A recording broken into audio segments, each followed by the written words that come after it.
Last class, we did a hopefully not rushed, but not as many examples as we would like, not as kind of deep as we would like to go into things. About having two linear equations at once.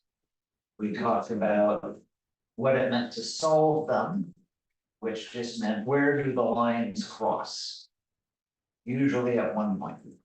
Maybe they're two parallel lines like the sides of a railroad track and they don't cross, or maybe we're just confused and it's the same line written in two different ways and all it is overlap.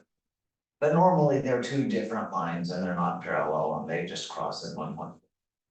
And we could just graph them and see on the picture where they cross.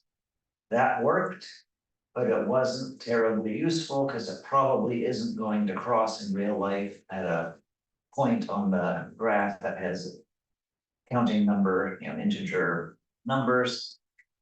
Real life is just full of fractions and decimals and things. Substitution was the most reliable way. You pick either of the two lines and either of the two letters and get it by itself. So get a y equals blah, or get a x equals blah. And once you have that, then in the second equation, wherever you see that letter, you can put in blah. Then you're down to one letter only and everything kind of works out. And then you go back at the end and solve for the letter that you got rid of. Then we talked about elimination, where sometimes things line up great. And you can just add them together and one letter will cancel out. And that's a faster way to get rid of one letter, so only one letter remains. And we talked about when that was kind of the best way to do things a little bit, and we did some word problems. So if you were not here, or if you want a quick review, go to the whiteboard. Oh, but I don't want to close Moodle. Whiteboard in a new tab. Okay.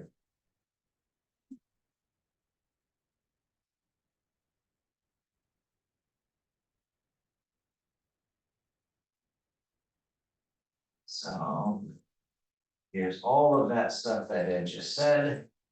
I'm on purpose doing it a second time, because we did go kind of fast. We talked about the overlap and just where overlap could be happening. We talked about graphing, and you find the point where they cross.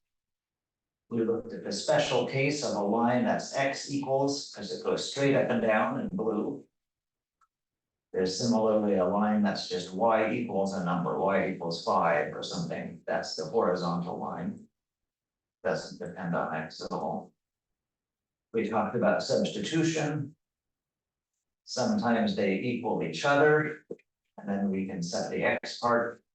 But more often, you take one of the things and you say, look, this y is 2x plus 2.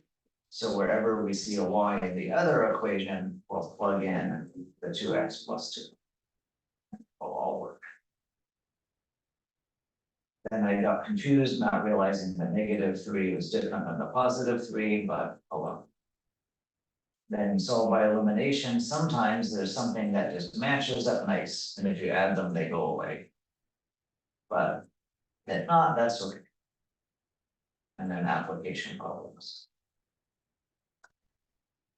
For some reason, whoever wrote our syllabus really emphasized this last kind of word problem with the chemistry mixtures.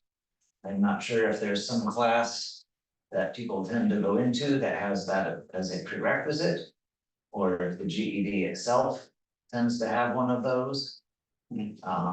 But that was something, this one here sort of got its own bullet points in their version. So and so. Okay, should we do more of any of this? And when I say should we do more of this, that's two questions. Do you want to watch me do any more? Or should I put a problem on the board and see if you can do it? Because some of you were listening but not having your own paper and pencil last time. So if you haven't since Tuesday checked if you can do it, and you have pencil and paper now, it would be a good time to check. There's something wrong with warm-up probes.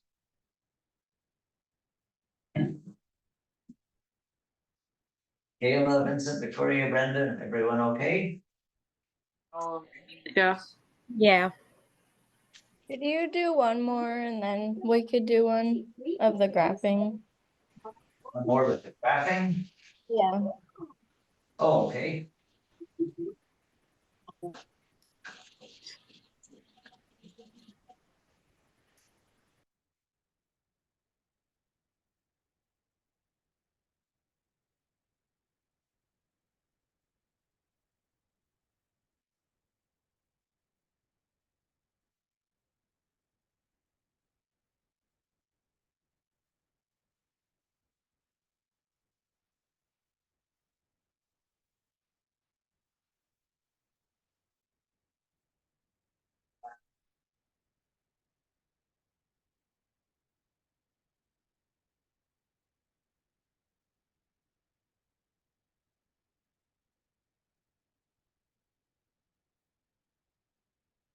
Okay, I'm going to erase my coordinate point because it's not going to be the same. And what equations should we do? Let's see, we didn't do any with a slope that wasn't just 45 degrees, so let's change these a little bit to make them a little better. How about 2x minus 5 and negative 1/2 x.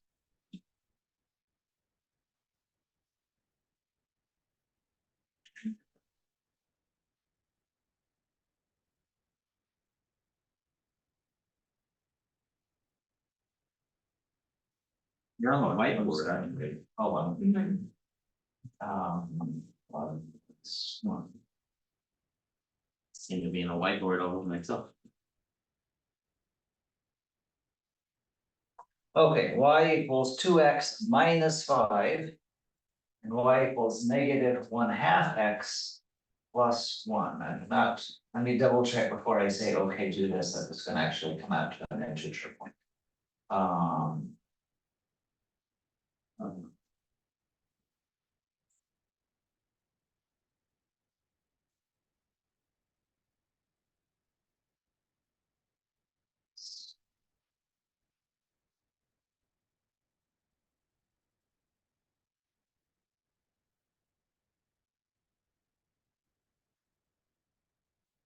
change that. Okay, see where those two cross. So you can grab the green and blue lines. Let me pull everyone towards me on the whiteboard. Let me put the whiteboard link in chat for people that aren't here yet.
Okay, green line looks good. I'm gonna draw some dots on it so Anthony doesn't have to. So it has the intercept at -5. That's what we want from that. And it has a slope of 2, so it goes up 2 every time it goes over 1.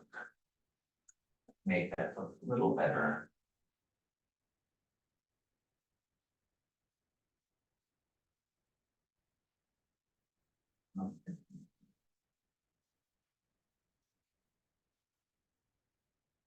The blue line needs a slope of -1/2, so it's going down as x gets bigger instead of up.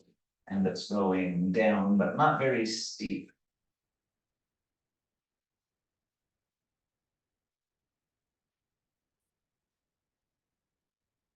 So slope of -1/2.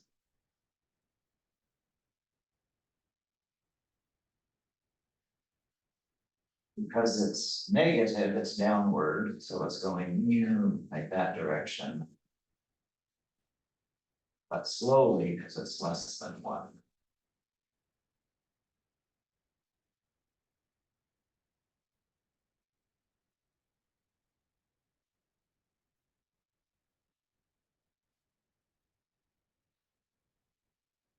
Can someone help with the blue line? Other than Anthony, because he's on the line.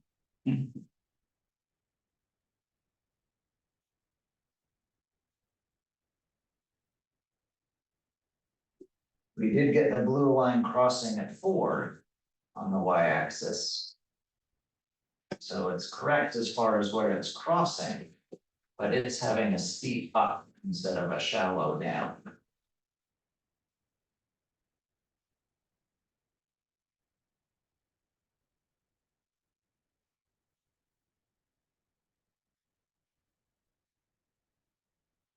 I'm gonna bring everyone back to me in case they were mouse was lost.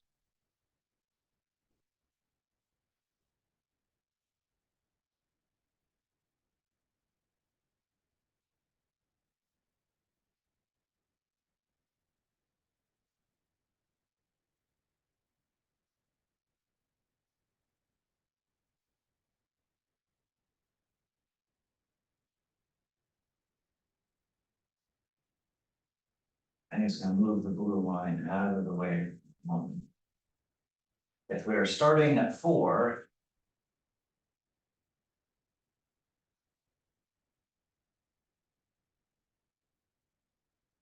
And we want to go over 1. If we're going down 1 every time we go over 2. That's our -1/2, so there's 1 step. There's 1 step. There's a step, up and down is 1. Rise over 1.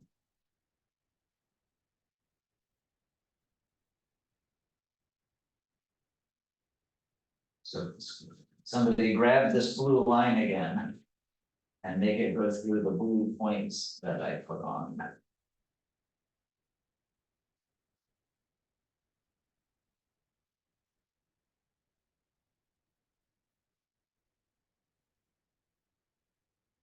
Okay, looks good.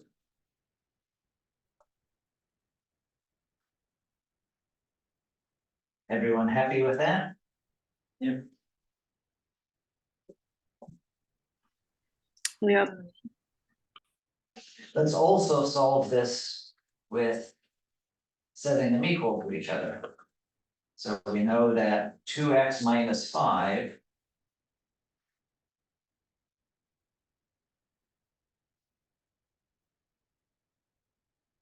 is y, and -1/2 x plus 4 is y. So on one side of the equation, I can say, let's get rid of that 1/2 x. Let's add a 1/2 x to both sides. And I can also add 5 to both sides to put all the plain numbers on their own side. So then I get 2.5 x, which I'll write as 2.5 x. It's 9. What's 9 divided by 2.5? I was too tired to have this come out as well. 3.6. 3.6. Then if I plug it in, 2 times 3.6 minus 5, so about 7.2. About 2.2. So this point should be 3.6 over.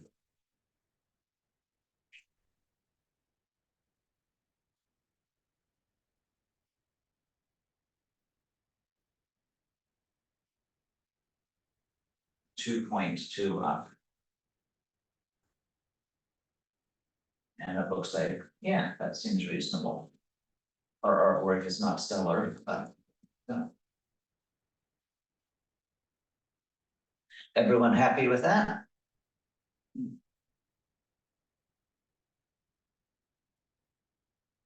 Yep.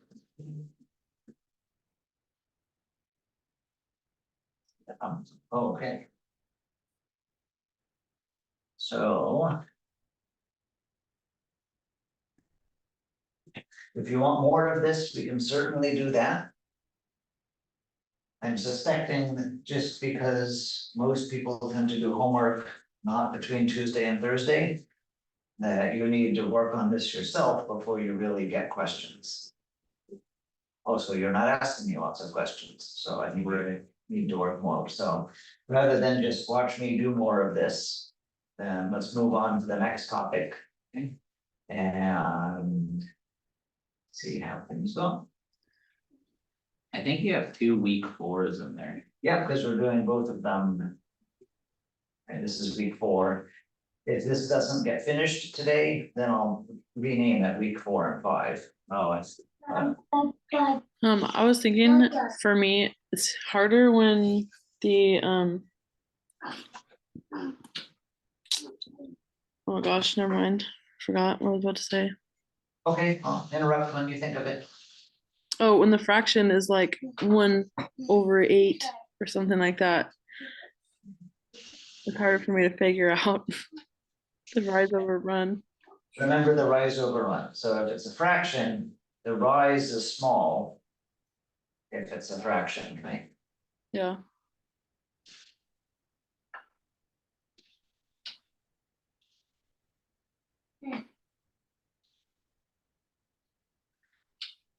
Like 1/2, that was that's easy to find. The other fractions, Mommy. hard. Mommy. Real life things get complicated, but on the GED, it's not trying to trick you. So it's going to give you ones like this that work out reasonably well. It's not gonna put terrible numbers in where it shoots up at a slope of 1,000. Or it's a slope of 1/1000 and it barely goes down at all. So. Probably not. Okay, we have a new topic then for today. This is another one that. I shouldn't say another one. Will be a divisive topic, perhaps. I'm guessing that some of you have seen a lot of this. And it's not new. And some of you will never have seen this taught well before, if at all, and I'll go very slow.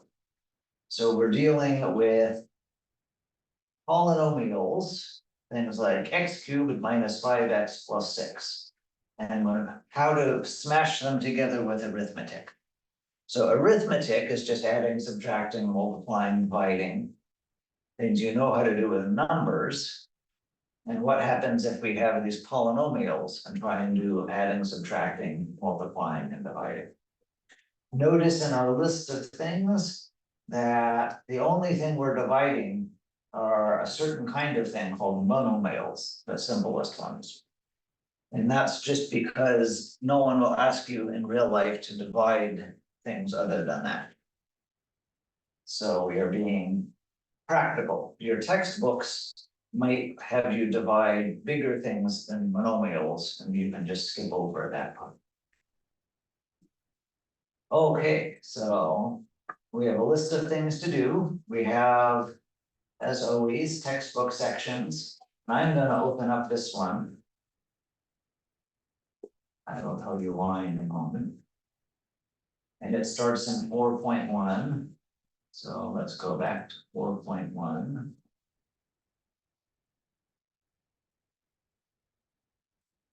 When I finish with today's video, that will show up here. And if we need 2 class days for this, then I'll put another one. I haven't had time since Tuesday to dig through YouTube because that takes a few hours. So coming soon, I will find the best YouTube videos about this, but you don't have that yet. And the whiteboard for this topic is one that I wish was better than it is. So what I have done on the whiteboard is a little warm-up thing with boxes. And the main thing just has a bunch of colorful things that I stole from the nice textbook. Oh, look, there's that orange box, so I put it on here. I'm gonna talk about in a moment why I'm doing this. Okay, we do have some to-doodles to warm up and think about multiplying and fractions. And you do have the homework ready, because that was just a lot of cut and paste kind of typing for me, so I got through that. So. The whiteboard has a bunch of things because this is very much just computational. There's not a lot of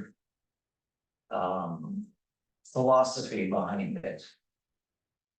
If I want to add numbers together, I'm basically just taking this pile and that pile and pushing them together. And then counting them after I push them together instead of separately. And similarly, when I'm adding other things, there's not a lot happening as far as why it works or philosophically. We're just counting things together after we smash them. The only part that gets tricky to think about is when you have fractions. And that will be largely because some people have never been in fractions well, so let's start there. And then things will be nicer once they.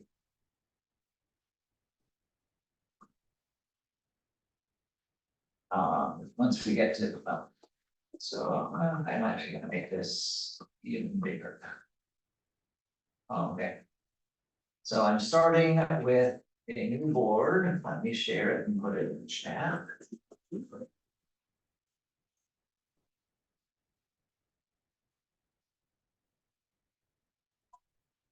And at this top picture over here. Then I want to show I'm multiplying a third by a half. If this was math B, I would bring in some brownies, so you really had a physical rectangle to cut. But hopefully you won't need that. Our picture starts with 3 vertical cake cuts. So someone has taken this brownie pan and made 2 cuts, so there's 3 pieces. Everyone happy with my picture? Yep. The shaded one is the third we care about. That's the one that I get, or something like that. So that's the third. This third is that third. Now I want to multiply 1/3 by 1/2. So there's my third. And I want to have half of it, so maybe the word problem story is my family made brownies. 2/3 of it we have to serve to the party we're going to on the weekend. 1/3 my wife and I just can eat after dinner. How much brownie do I get? Half of the third that's for us, or something like that. So 1/6. the easy way to do that is to make another cut. But instead of going up and down, because the first cut went up and down. Then we're going to have a cut that goes sideways. I'm cutting the brownies in half sideways now. And just like what we did last time involved where is the overlap? Then my answer is where is the overlap between the sideways cut and the up and down cut? It is 1/6. That's certainly true. Do you see where the 1/6 comes from when you're overlapping the half and the third? Yeah. One is you mark it. And 6 is mean the box, small box. I could count 6 boxes if I wanted. 1, 2, 3, 4, 5, 6. But notice, and this is really important, I could draw the overlapping before I had to think about how big those boxes are. I don't need to know there are 6 until I am looking at the answer. Is everyone okay with that? Now I'm going to show you something very different. It looks the same, but now we're going to add instead of multiply. So let's change the story. We still have the third of the brownie. That doesn't go to the potluck, but just my wife and I can eat it when we're getting home. And it turns out that there were so many desserts at this potluck that we brought home half the brownie. Not half of what we brought, but half of the original one before we cut it into thirds.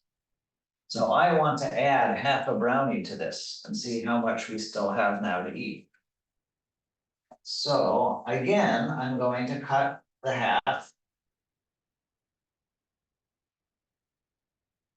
And I'm going to start shading it in. I already have this third of a brownie. And now I'm going to start shading in the half a brownie. Everything looks good. Uh-oh, I'm gonna double count that. I don't want to shade in this corner. It's already shaded. It's already sitting there in the brownie pan. So I sort of have to turn the corner. And instead I will shade that box at 6. I am adding 2 different things. I am putting together a half and a third as if they were independent pieces, and I don't want to double count the overlap. Is everyone okay with just that narration of what I'm doing? Yeah.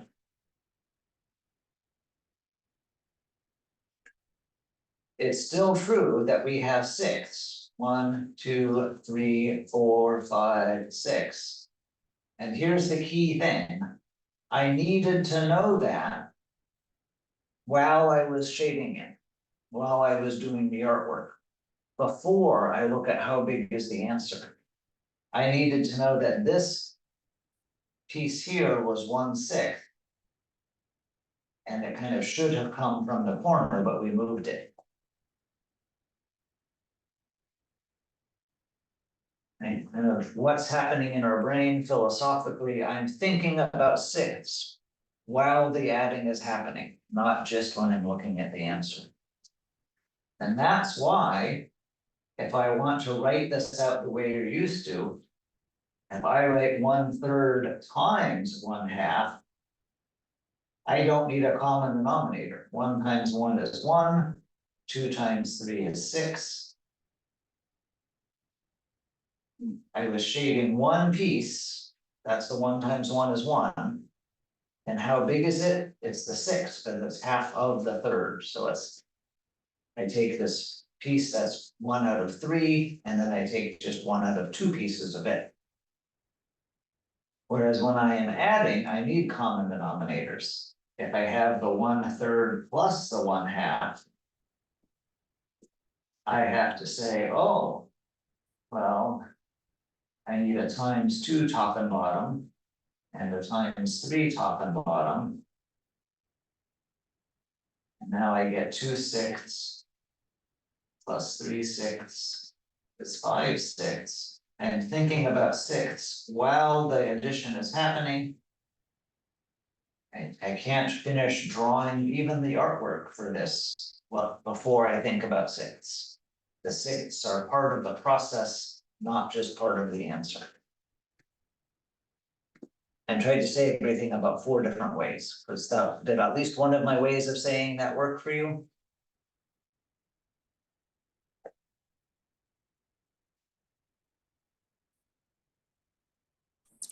It makes a lot more sense when you take the fraction in the, I guess, the worded problem and then add them.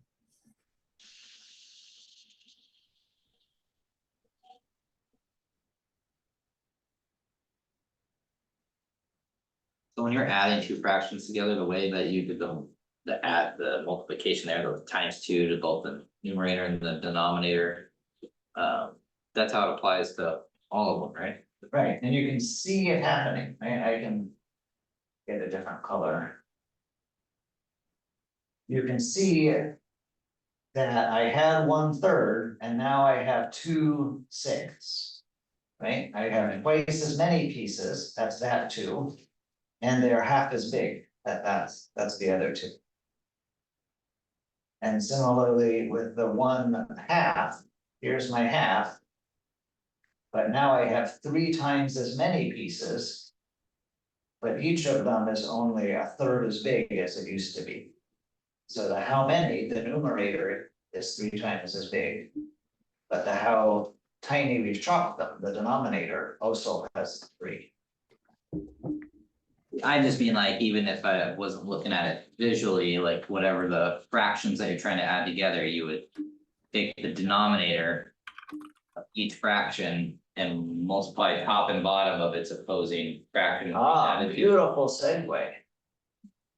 Okay, I'll give you your pancake tip later. Oh, alright. Okay, so let's talk about that.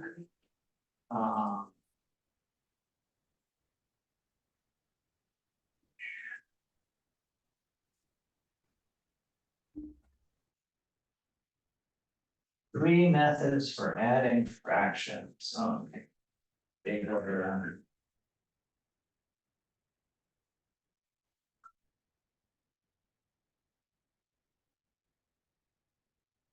I expect that this is something that everyone has seen before, but not as well as they want. So let's just do this.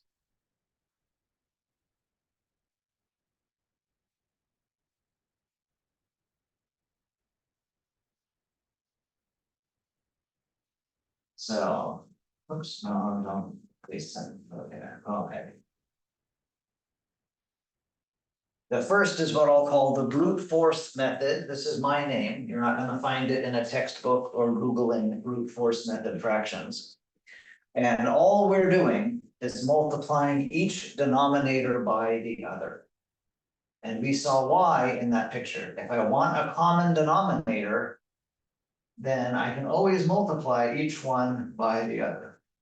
So let's get blue. So 1/30 plus 1/42. Let's get a different color. It's not so simple.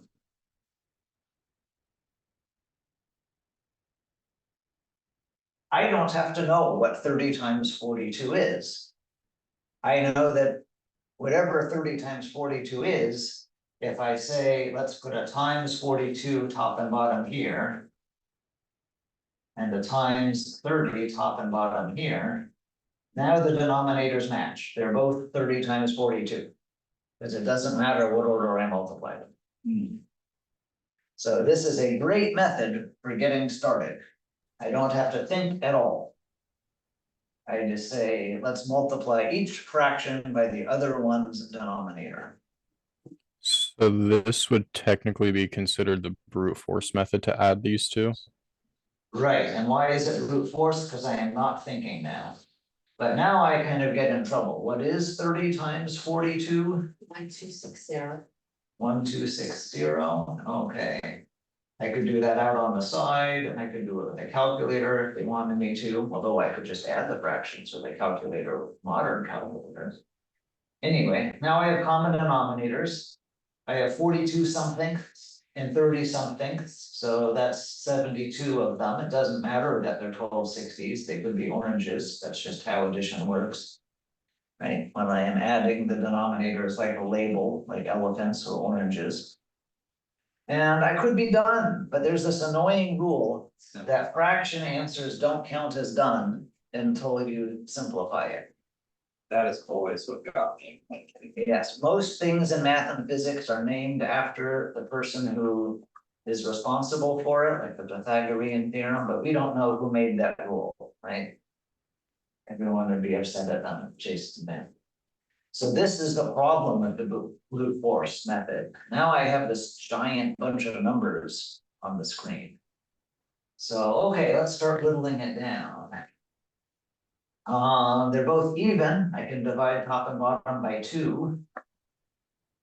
There are divisibility rules that you may have never been taught, even though they're easy. So let's look at those.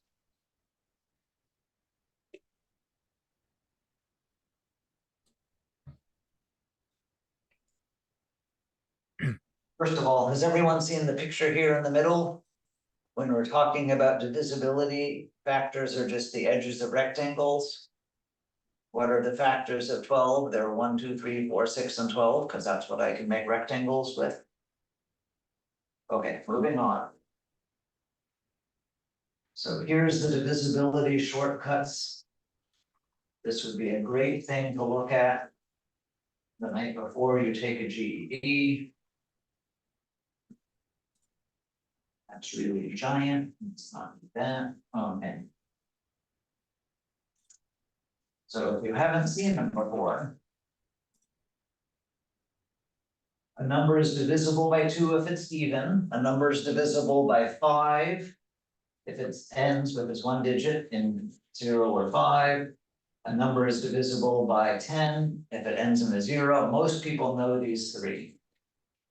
The ones that somebody should have taught you in 1st or 2nd grade, but no one did, are a number is divisible by 3 if you add up its digits, and it's divisible by 3.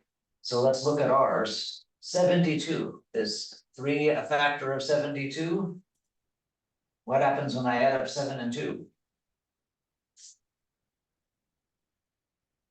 You get 9? I get 9. Does 3 go into 9? Yep. Yeah, so 3 goes into 72. How about 1,260? What happens when I add up all those digits? 1 plus 2 plus 6 plus 0. Oh, it's 9. It's also 9. 3 goes into 9, so 3 goes into that. Okay, that's good. A number is divisible by 6 if 2 and 3 both work, because 6 is 2 times 3. A number is divisible by 4 if I just look at the last 2 digits, peel off all the others. Does 4 go into that? If it does, 4 goes into the whole big thing. And a number is divisible by 9 if the sum of its digits is divisible by 9. So we had 2 things here where that we can add them up and they were 9. So we could actually start with 9 for both of these. Divide by 9, top and bottom. What do we get? 9 times 8 is 72. And this would be 140. Am I doing that right in my head? Yeah. Yeah, okay, let's see. Um. 2 will certainly work. Is 4 going to work? Yeah, I think. Work. I mean, So 2. So that's 3 and then 20, so 35. Did I do that right in my head? Yeah, that looks right. And there's nothing common between 2 and 35. Okay. So that's the brute force method. We start off quick, the horse races out of the starting gate. It's easy to make a common denominator. It's easy to add the numerators, and then we go, whoa, now we're in trouble. We have all this junk to reduce. Okay, back to the other way.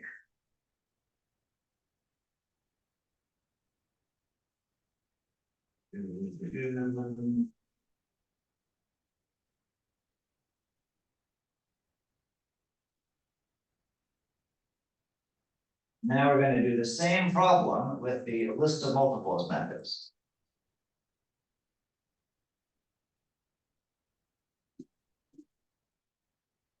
So I'm going to start with 1/30 plus 1/42. And I'm going to make a list of multiples, exactly what that phrase says. So what are the multiples of 30? 30 times 1, 30 times 2, 30 times 3, 30 times 4, 30 times 5, 30 times 6, 30 times 7, 30 times 8. Everyone with me? Yeah. Counting by threes isn't hard. 3, 6, 9, 12, 15, 18, and put a 0 on. Next, it's gonna be a little trickier. Now we're gonna do the multiples of 42. So 42 times 1, 42 and 42 would be 84, oops, 84. If I add 42 again, I get 126. If I add 42 again, that's going to be 168. If I add 42 again, well, the 40 and the 16 makes 200, so 210. Hey, I have a match. So I have found a common denominator. If you remember back from old math classes, the least common multiple is what you're looking for. I have found the least common multiple simply by looking at all the multiples. It doesn't get any more straightforward than that. Some people like multiplying, and so making a list of multiples makes them happy. This is the method for you. So I'm aiming for 210. What was this? Times 1, times 2, times 3, times 4, times 5, times 6, times 7. Aha, so this is a times 7, top and bottom. Times 1, times 2, times 3, times 4, times 5. Aha, so this is a times 5, top and bottom. So I wind up with 7, 200 tenths plus 5 200 tenths.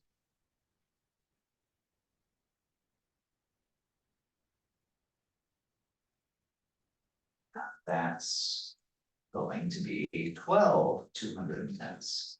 Now, did I completely escape having to reduce at the end? No, but it's a lot smaller. So what is this? 2 goes into it. They both add up to 3, so 3 goes into it. So I can divide top and bottom by 6 because 2 and 3 both work. Wait, why did it go to 120? Oh, because I made a mistake. There we go. Thank you. So 2, and that's gonna be 35, and then we're done. Okay, everyone happy now that I fixed my mistake? I'm finished? Yes.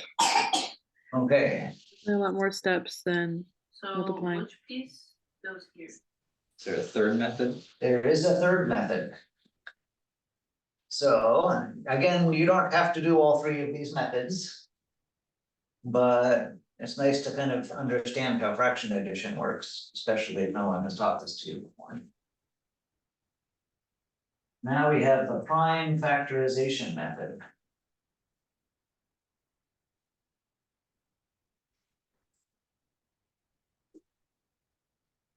So same problem.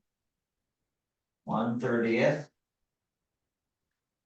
plus 1/42. Now I'm gonna make factor trees. Remember factor trees, maybe from long ago? There's no right way to make factor trees. I could go 15 times 2, I could go 6 times 5. Anyone care what factor tree I make? Okay, 6 times 5, and then 6 is 2 times 3. So my leaves on the blue tree are 2, 3, and 5. 42 is 6 times 7. So the leaves on my red tree, pink tree are 2, 3, and 7. Everyone okay so far? Now I'm going to multiply all those leaves together. But the rule is if I cross a leaf off on one tree, I get to also cross it off on the other. Not every copy of it, but one for one. So I'm gonna say 2. And if I cross it off there, I get to cross it off there also. Then I'm gonna write a 3. And if I cross it off on there, I get that one for free. What leaves haven't I written yet? I haven't written a 5. I haven't written a 7. So when I multiply all those together, guess what I get?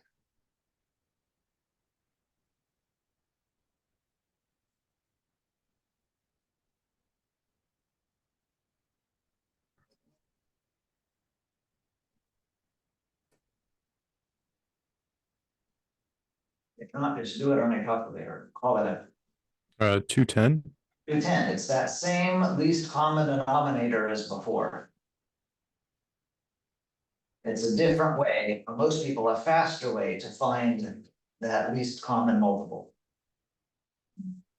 I'm going to have a multiple to get a common denominator. It's just nice if I have the smallest one. So this is another way to get that. And again, what happened was when I cross off a leaf on the blue tree, if the red tree has the same leaf, I'll cross that off also. I'm avoiding duplicating the 2's. If I put another times 2 in and got 420, that's a common denominator too. 420 does work for adding these fractions, but that's bigger than it needs to be. And I'm lazy and want the smallest common denominator. Once you have the 210, it's the same as before. You're going to say that this is so many 2/10. And so many 2/10. How do you know what to multiply by? I'm going to go back to the trees and every leaf they have in common, I'm going to get rid of that. And the leaf that's only on the blue tree, now I have to add that to pink, so they're fair. And the leaf that's only on the pink tree, I have to put that on blue, so that they're fair.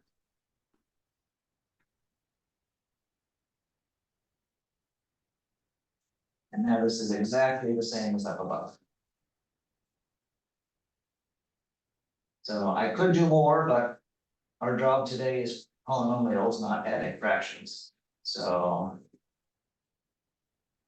now you have seen the 3 ways to add fractions, and when we do get to adding polynomials, maybe this will cover.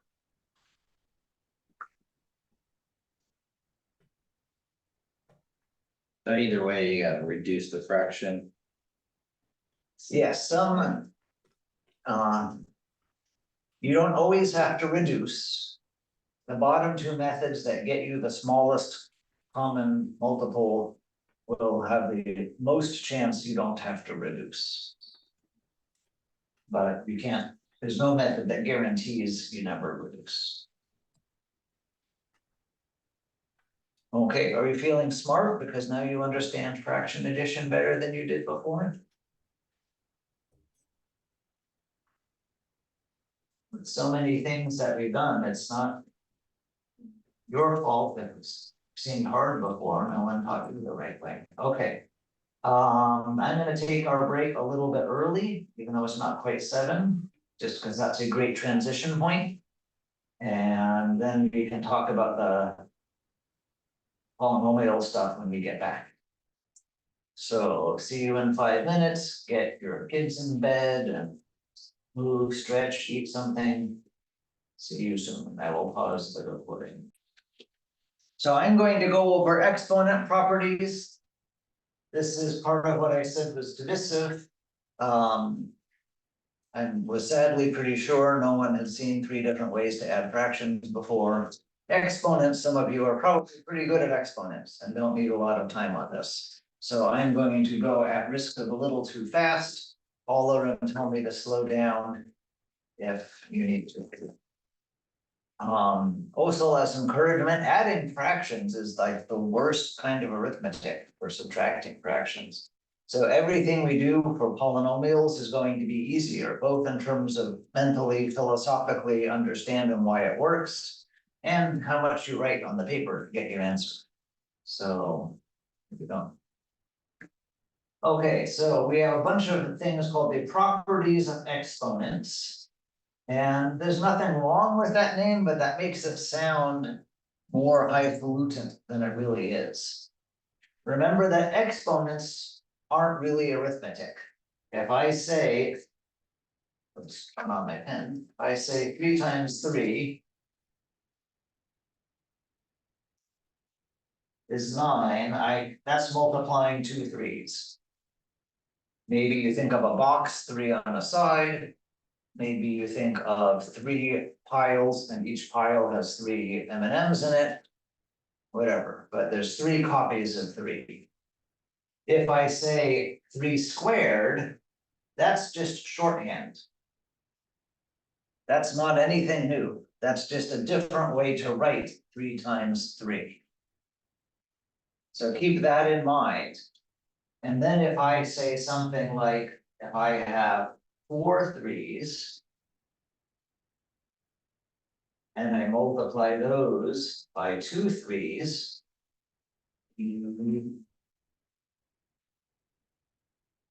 well, the blue one is 3 to the 4th. And the pink one is 3 squared. And if I write all those 3s as just one long line, how many are in the long line? Because it's not like this dot is any different than the other dots. They're all just multiply dots. So how many 3s are total? Wait, why is the pink 3 to the 6? Oh, because they wrote it on thing. So 1, 2, 3, 4, 5. That's the 6 in my brain, right? 1, 2, 3. Part of lecturing is you're thinking of what's about to happen. I am going to get rid of that because it looks in the way. Okay. So I have 6 3s in a row, right? 1, 2, 3, 4, 5, 6. Yep. So that's going to be 3 to the 6th. What happened to my exponents? 4 and 2 to make 6. They added together. They're added, right? Can you see that there's 4 things and 2 more things? So we have 6 things. Would you like? No, I'm too busy talking. Andrew, don't. So that's this first property of exponents. When you have the same base, they're both 3 to the something, and we're multiplying them together, then the exponents add.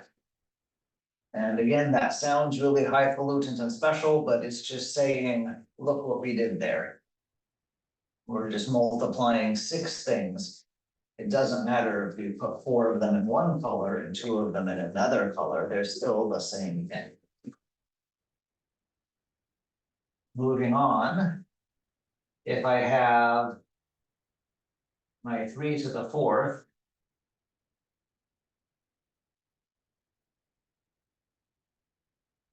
And I multiply that by itself.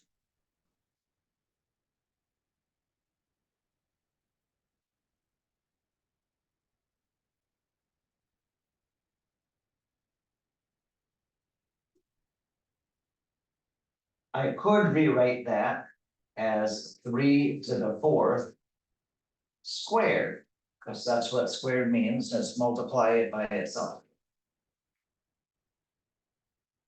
And what happens to that exponent? How many 3s do we have? 1, 2, 3, 4, 5, 6, 7, 8.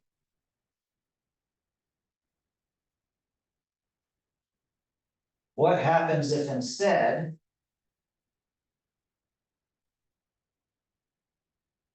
I did it again?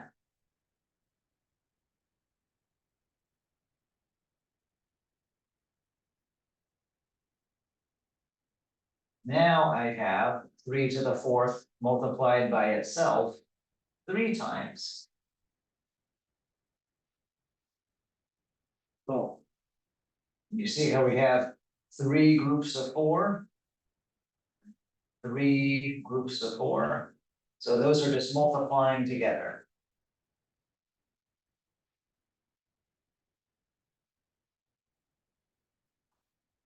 So that's called the second property of exponents, at least in this book. And again, don't think it's some weird mysterious thing. It's just saying unpack the shorthand. If you write 4 3s and you make 3 copies of that, you have 12 3s. That's all it's saying. All over again, I'm going too fast. What happens if the bottoms don't match? What happens if I have 3 squared? Oh, I have to write this the way it is. One moment, let me do it a different. What happens if I have 3 times 5? And then I multiply that by 3 times 5. And then I multiply that by 3 times 5. And so on.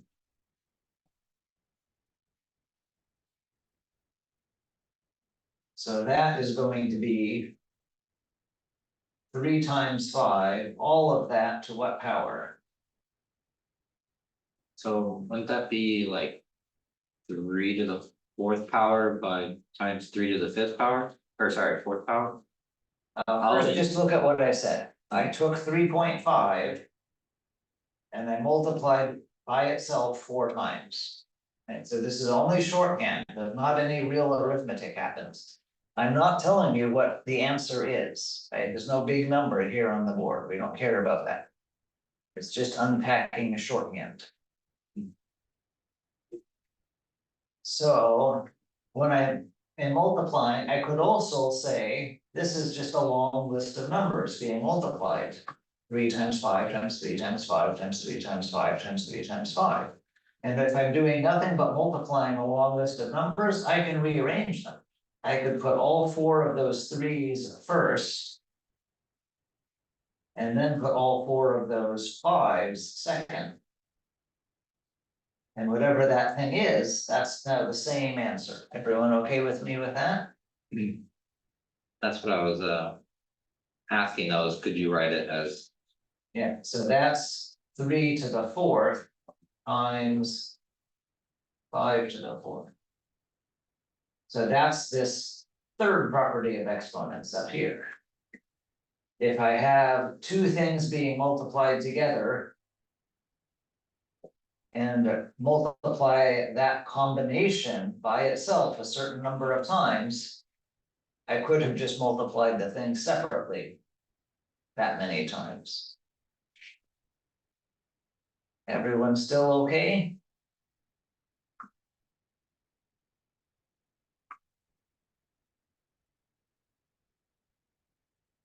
Similarly, if I have 4 3s.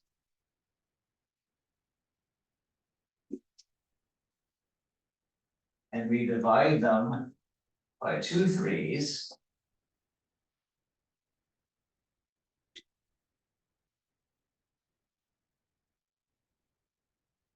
Then how many cancel? That one's gonna cancel, and that one's gonna cancel, and I have 2 of them left.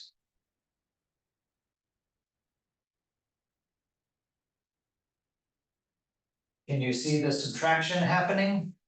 We had 4 and then 2 of them canceled away. So that's all that this one here is saying. When you write this like a fraction, Some will cancel out, you're gonna subtract the smaller one from the bigger one. It might be that I write this upside down. Can you picture it upside down with more blues on the bottom and fewer pinks on the top? And then it would be the same thing, but the top, the numerator would turn into the one.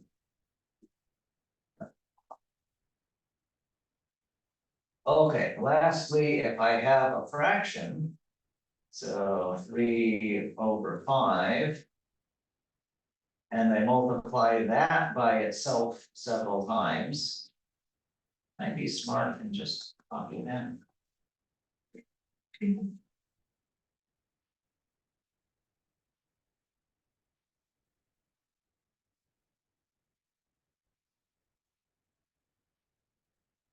Move over there.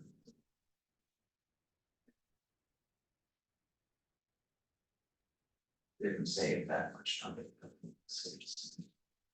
Okay, then what kind of fraction is that? We know how to multiply fractions, multiply across the top, 3 times 3 times 3 times 3. Again, we could think this is 81, but we don't care. All we're doing is the shorthand.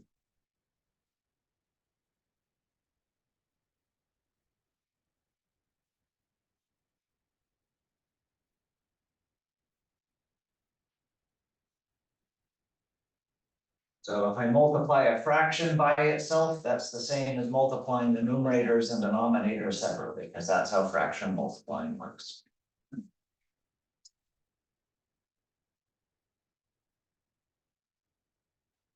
Okay, holler if that was confusing at all, because we're gonna use this kind of stuff a lot. So if you want me to do more examples, I am very happy to do them.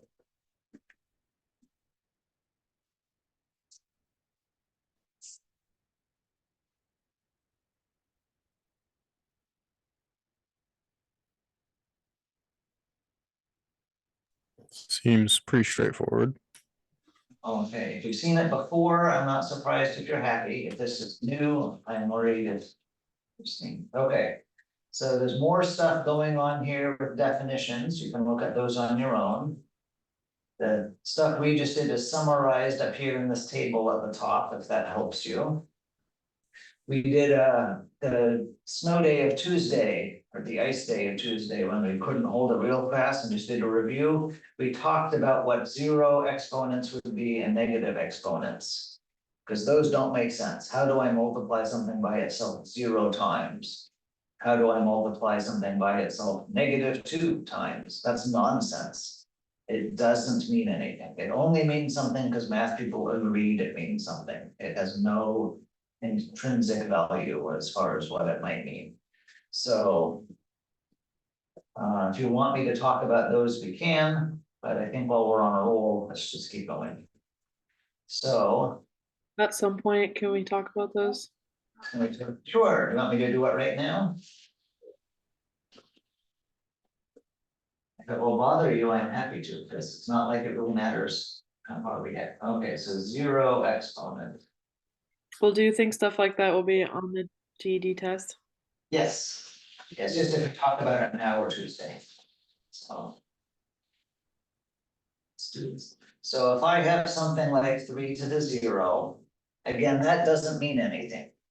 Exponents are how many times I multiply that number by itself, and multiplying by itself 0 times doesn't mean it. If I write it down, it's at least one of them, right? So what is this going to be? So let's make a pattern. And the pattern says that 3 to the 1 is 3. 3 times itself twice. 3 times 3 is 9. 3 cubed is 3 times 3 times 3. That's going to be 27. And so on. We could keep going up this pattern if we wanted, right?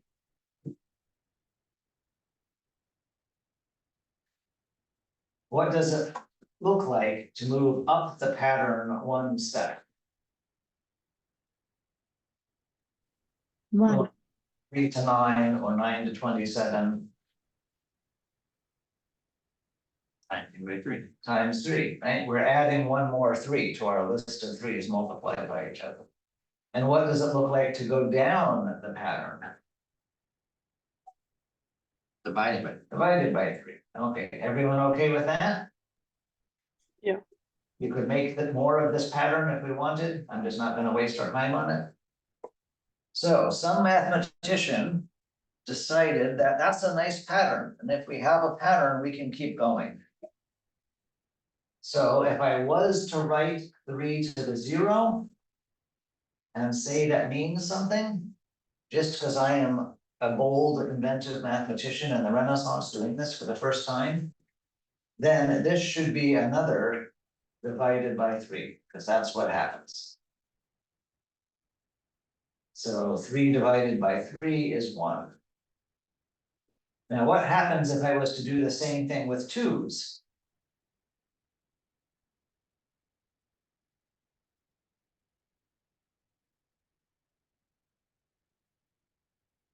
What's my pattern going to be going down? Divided by 2. Divided by 2. So what's 2 to the 0 going to be? 1. 1, anything actually, can you see it? To the 0 is going to be 1, because it will be itself divided by itself, following this pattern.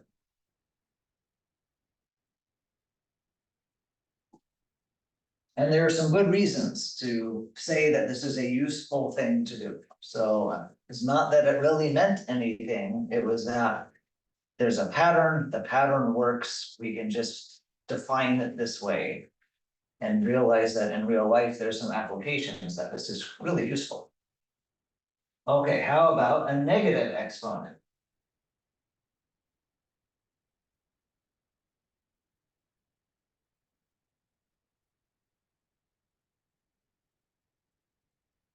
What does it mean to say 3 to the negative 1? Or 3 to the negative 2, something like that? So if it just keeps dividing by 3, Yeah, we'll just keep going. so that makes that one -3. What's 1 divided by 3? Oh, it's just a third, right? I see. So I divide by 3. And I don't want to turn it into a decimal. That's gonna make it harder to see patterns, even if I like decimals. And if I divide by 3 again, then I'm gonna take this, how do I divide a fraction by a whole number? I'm going to flip and multiply, right? You know how to divide fractions, flip and multiply, so that's going to be 1/9.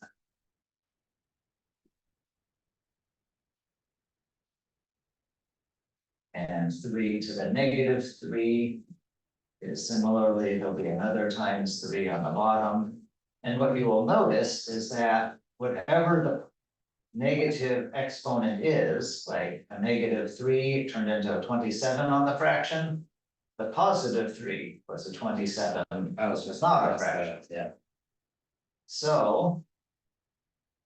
You get this weird thing that says 3 to the negative of some counting number is 1/3 to that counting number. And the other rule you get is 3 to the 0 is just always 1. Terrible box.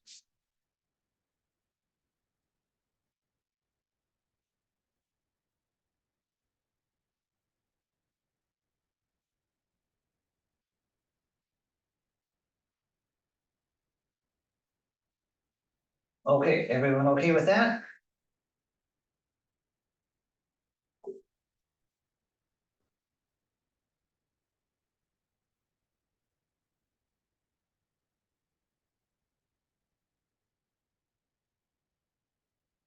Okay, so what I need to do next.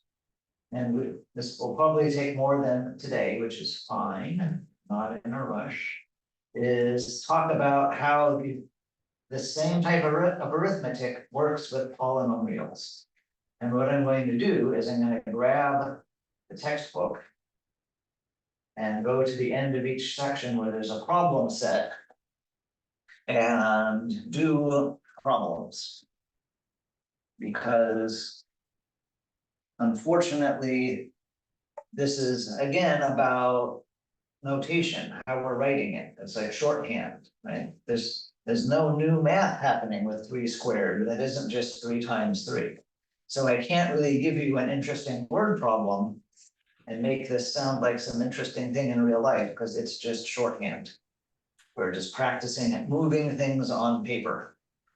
And so I will just move things on paper and you can say, oh, okay, that makes sense. But like anything in math, it sounds like it should be in your brain, and if you hear it and it makes sense, then it stays making sense. But math is not like that. Math is like pottery or martial arts or something. You have to do it yourself physically or it doesn't stick. So do homework on the weekend. Okay, name the base and exponent. The base is the bottom thing like 4, the exponent's the top thing like 2. I don't think I need to do a table of squares because we just did tables already. But this is pretty good. Let's do some of these things. Yeah.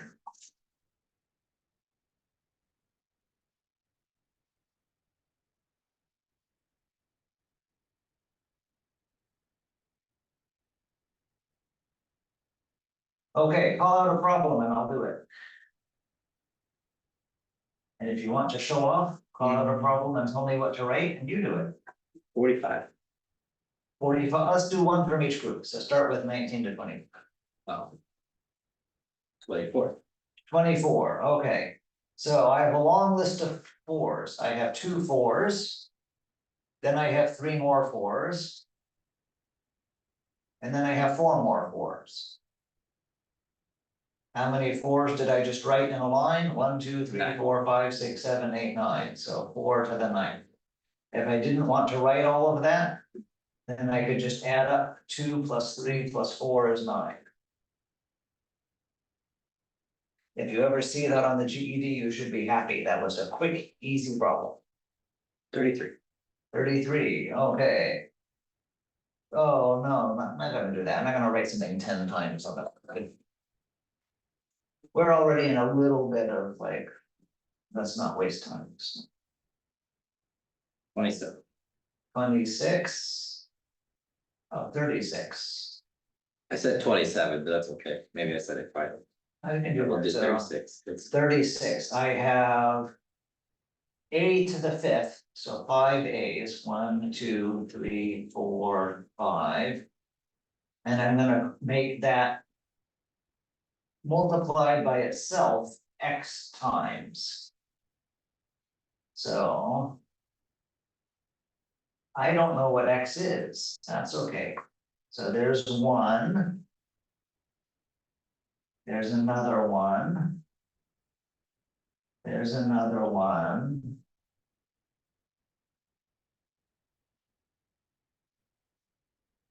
And however many there are, dot, dot, dot, there's X copies of 5 A's. Everyone okay with what I wrote there? how would you simplify or So how would I Overhand. simplify that? That's going to be A to the 5 times X. okay. Is that actually simpler? I don't think so. You didn't have to write. They're just different A's. kind of things. This one is saying I have 5 A's and I wrote that X times. Right. The other one is saying I have an A. And whatever 5 times X is, that's how many times I wrote A. But okay, if it wants us to do that, we can do that. They can count that as simple. Once you don't have to write A so many times. Okay. Okay, another one. 45. 45. Okay, 0.5 times A times B squared. So I have a 0.5. And I have an A, and I have a B. And for all of that, I'm gonna multiply it by itself. That's what squared means. By the way, I would write this with a half because I don't like the decimal points and the multiplying dots being in the same area. But hopefully it's neat enough that you can tell these are the multiply dots. The ones that are lower down are the decimal points. Okay, so I think what they want me to do is the rearrange game where there's a 0.5 times a 0.5. And there's an A times an A. And there's a B times a B. So that's 0.5 times 0.5. I should probably just say that's 0.25. And then A squared and B squared. Now, since in all these exponent problems where we're just writing the shorthand, would you actually solve it like that by combining the 0.5s, or would you say 0.5 squared? The GED isn't gonna trick you with both. It's probably gonna say 0.25 instead of 0.5 squares. But like, so if I saw number 45 on a test and I wrote 0.5 squared, Right. A squared and B squared, would that be right? If I was grading it, I wouldn't care, but I'm guessing kind of to look polite out in public, usually you take all the plain numbers, the coefficients, the constants, and squish them together. Sure. I just meant for this, yeah, okay. The reason I wouldn't care if I was grading this is we don't have the context for any of this. There's always gonna be at this point a next step. Right, your boss is never going to say, how do we do this? And the answer is 0.25 A squared B squared. Right, so what am I about to do? If I'm about to multiply by 4, then I like the 0.25. Right. If I'm about to take the square root of both sides, then I've made more work getting rid of that exponent of 2 on the 0.5. So again, we don't have a real context for this. Okay, last one. Somebody other than Anthony, call it a number between 49 and 60.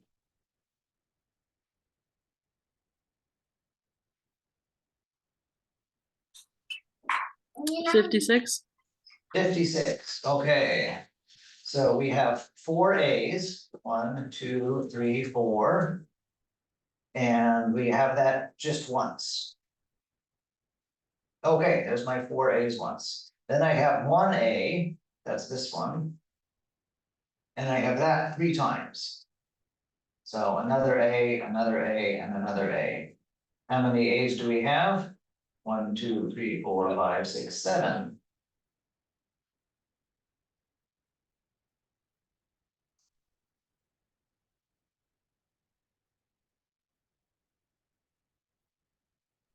What about 59?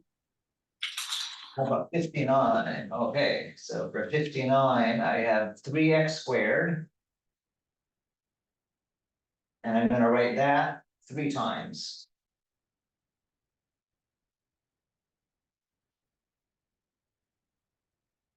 And then I have a 2x, and I'm gonna write that 4 times.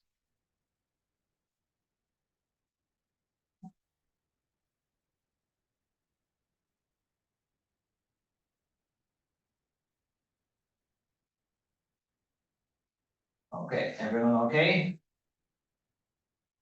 So if I multiply all the numbers together, what do I have? 3 times 3 is 9, times 3 is 27. And 2, 4, 8, 16. So whatever 27 times 16 is, somebody tell me that. And how many x's do we have? 1, 2, 3, 4, 5, 6, 7, 8, 9, 10. Is it okay that I just counted by 2's for these exponents of 2 here? Yes. I could have broken them up and said each of those is x times x. But I knew what was coming.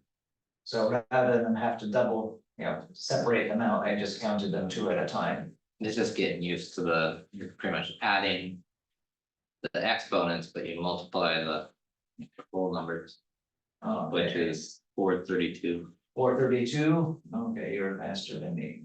Okay, 432. X to this.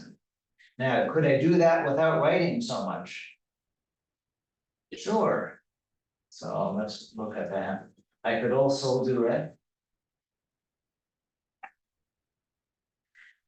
3x² cubed times 2x to the fourth.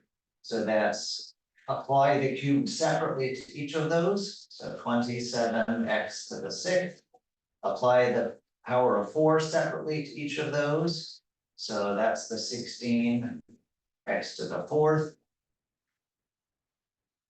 And that's the 432 x to the 10. So I didn't have to write so much. I could use those properties that we studied before. But notice it didn't really take that long to write this out. If I was doing the GED and this top way made more sense to me or avoided careless mistakes, I have that much time, I can do it that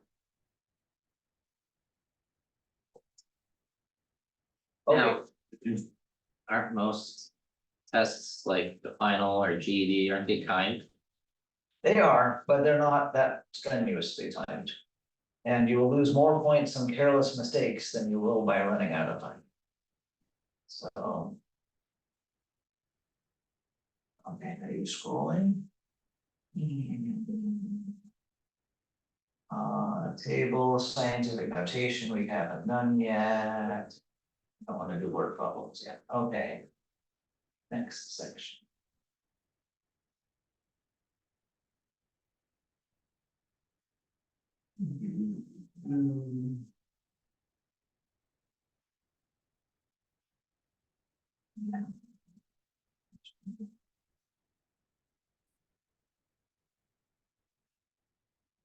Okay, this one. Let's do some of these.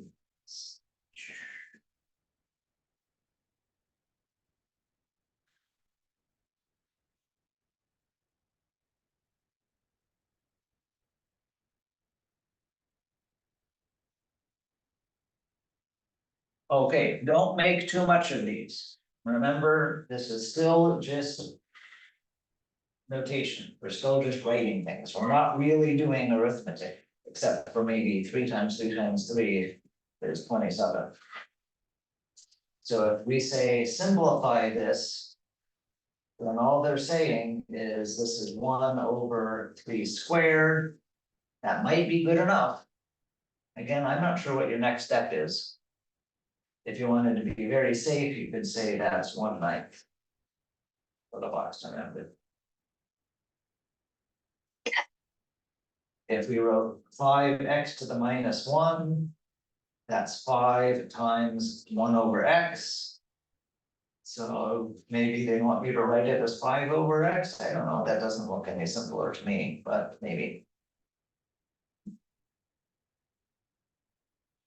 If they want you to write 2x, all of that. To the exponent -3, that means you have a fraction that goes on the bottom, 2x times 2x times 2x. So that's going to be 1/2 times 2 times 2 is 8, and there's 3 x's being multiplied by itself. So don't make them harder than that. You could also, for 11, use those rules. 2x, all of that to the -3 is 1/2x, all of that cubed. So that's gonna be 1/2 times 2 times 2 is 8. And then apply the 3 separately to the x's. So if you don't want to write out the little string of things, you don't have to. But I thought this was just as quick.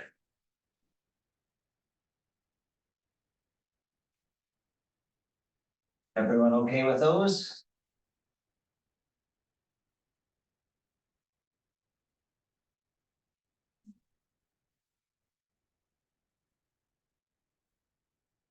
Oh, they're trying to get ugly now.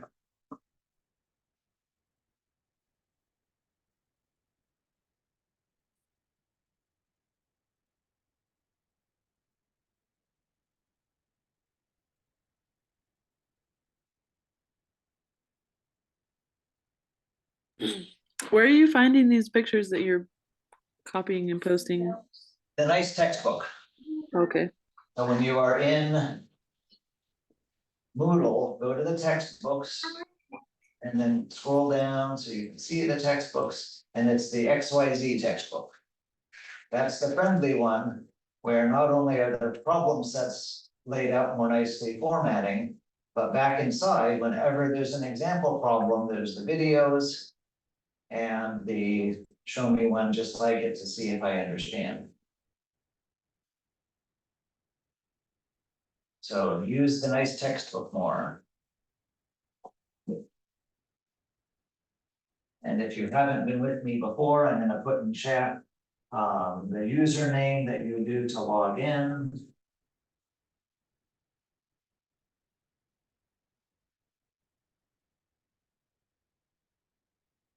And the password is just the word password. And as I mentioned, I paid for one copy of this book online. So text me when you're logging in to use it.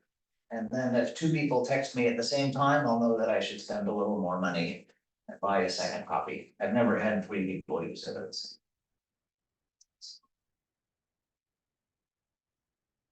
Okay, almost time to be done. You want to grab one of these really ugly ones?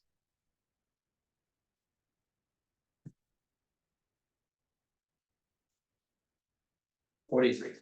43, okay. So I have 7y cubed to the -2, so that means it's going to be a fraction with one on top. That's what the power -2 means. And I have two copies of 7y cubed. So 7 times 7 is going to be 49. Y cubed times y cubed, if I was to list them all out, there would be 6 y's.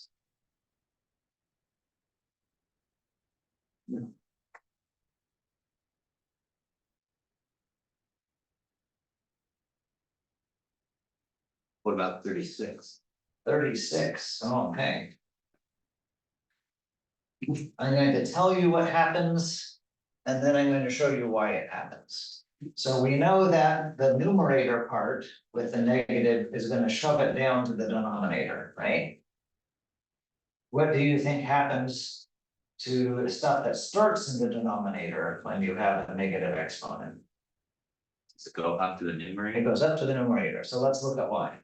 So this is 2x to the -10. So that means we're going to make a fraction with one on top. And we're going to have 2x multiplied by itself 10 times. And then we're dividing by this fraction bar that's blue. And going to replace it by divided by, right? Because fractions are division. And then we have 2x multiplied by itself 15 times. Now, how do we do fraction divided by fraction? We're going to take the second one and flip it and multiply.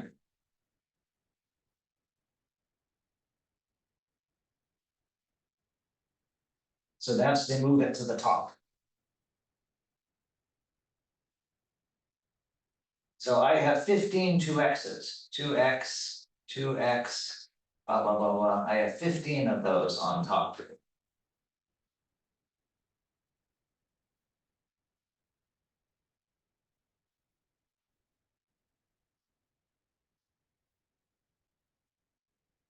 And on the bottom, I have 10 of them.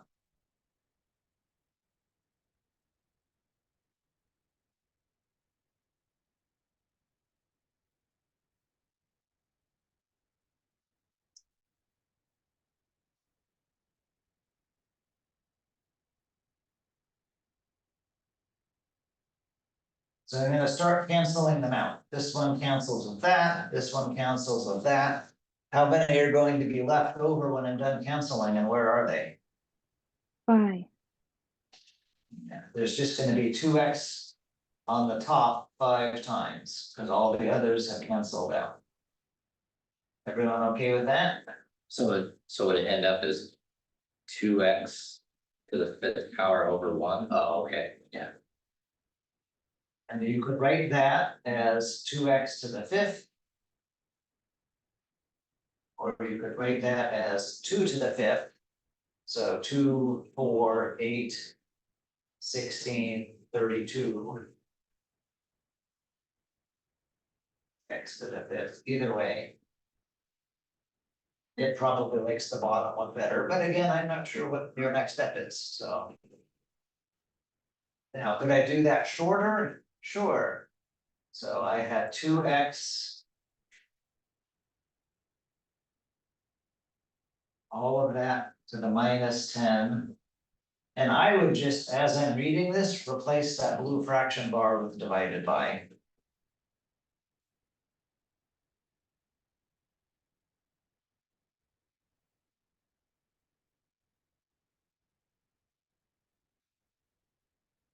And I would know that that means I have -10 plus 15, because the divided bys are going to switch that, the sign of this.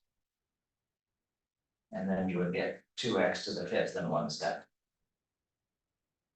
But that's a little more advanced. We haven't seen the division symbol in between things yet, so that's okay. Don't worry about it. You can do it this way.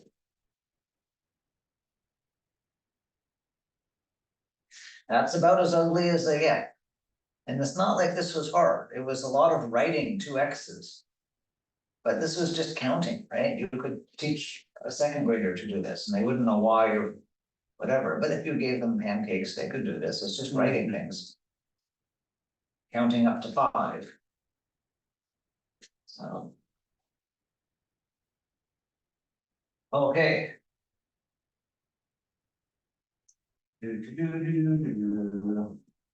Now things will actually get interesting.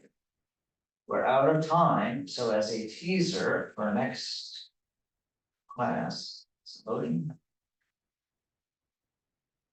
There we go. What happens if we have things like that? Can you see that it's basically the same thing? They like put parentheses in different places, but really nothing has changed. Maybe it gets to be slightly worse because there's some negative signs in there. But it's easier to look at if you replace the parentheses with multiply and the fraction bar with division sign. Yeah, so the thing that's gonna mess us up are things like this negative and this negative being a positive, so overall 12 is positive. Whereas 9 has only one negative sign, so it's gonna have an overall negative answer. Like things like that. But the rest is just the same. So that's what we'll do a little bit next week. And then does it get any harder than that? How do they do it? Let's jump ahead here.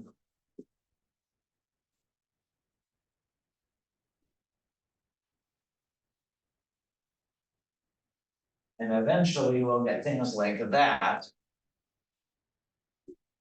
Where the x's combining with each other are just part of a bigger problem. But don't worry about this one yet. We haven't talked about what these things are and what you mean yet. But this is the goal, is to do things like this page. Okay, so. That was a lot of stuff. Do bunches of homework, because again, just watching me do it doesn't help. Well, that's not sufficient by itself. There is the homework to do normally, don't worry about the group quizzes. And next week, we're going to maybe do what I just showed you, because I think it will help a little to have it, this stuff fresh in your brain. But maybe not. Our main goal next week is to make sure your hands are busy. And the official way to do this is give you a midterm. So, So the midterm, the 6 week mark. so, well, the midterm next week, week 5. Midterm will be on time. It won't have the stuff I just showed you with polynomials multiplying together, x's and y's and different terms all together and stuff, right? But the stuff we did today can be on it. And if you want to work with other people, let me know. Some people like to be lone rangers and say, I want to know if I can do this all by myself, because that's what the GED will be. And other people like to say, no, when I talk about this, show my work to someone else and talk about things together, and then I hear their understanding, and that helps me because I'm not taking a final exam yet. I shouldn't pretend I am. They both are valid mindsets. So if you want to work with somebody, let me know. Let me know if you will be, assuming your health and vehicle health and so on aren't changing unpredictably, if you'll be here in the room on Tuesday, or if you'll be in Zoom, and we can set up a breakout room, do that, and have everyone working together. And I will give you either your own copy of a midterm or a copy to do with someone else. And that way, if you've done lots of homework, find a person to work with that has also done lots of homework and go at a brisker pace. And if life is just miserable because you're still catching up from the ice apocalypse and jobs are crazy and things like that, I know Brendan just got a new job, congratulations. Then find someone that also hasn't done as much homework. And then you might not finish, and that's okay, they'll still learn from doing it together. But that's the purpose of all of this. It's not that anyone cares how much math you know in week 5 of Math E. It's that you probably haven't actually written down enough stuff on paper yet, because let's get real. And So the I actual, force you to do it. sorry, the actual midterm is on Tuesday. So we'll do our midterm on Tuesday. So my homework over the weekend is to make up that. And maybe make up more than one version, it depends. Sometimes it's helpful to have the Zoomies and Roomies have their own version, not because we're trying to be secret. But then when we ask questions about it, there'll be 2 different versions to look at. And you can say, oh, that's kind of like mine, but the numbers are different, and that helps me see that. Some people hate that, they just want to see the problem. Not a different version of it. So you said we are gonna go over the midterm together? Yeah, if you want it to be by yourself, that's fine, let me know. But no one cares what you know. Week 5 of a class, right? They care week 10, what you know, right before we graduate. I mean, I'm not gonna, look to give horse in the mouth, I was just. Used to seeing a midterm as it's a test, so. If everyone was physically here, the best way to do midterms is you divide the class time in half. And you work on it by yourself the first half. And then you get together in groups of 3 or 4. And finish what you didn't have time for and compare your answers, because that gives you the best of both worlds. You get to show off with the stuff that you are fast at and skip over the rest. And then by the time the 2 hours is done, try and have a nice finish step by step, how everything goes in front of you. But with half of us in Zoom, maybe more than half in Zoom, then I'm not going to try and do that because it's a little tricky. I know, all how much desk, I'm all by myself. So, yes, and I'm thinking pumpkin waffles for the food on Tuesday. Wow. So if that helps you show up, then there we go. Okay, any other questions before we go?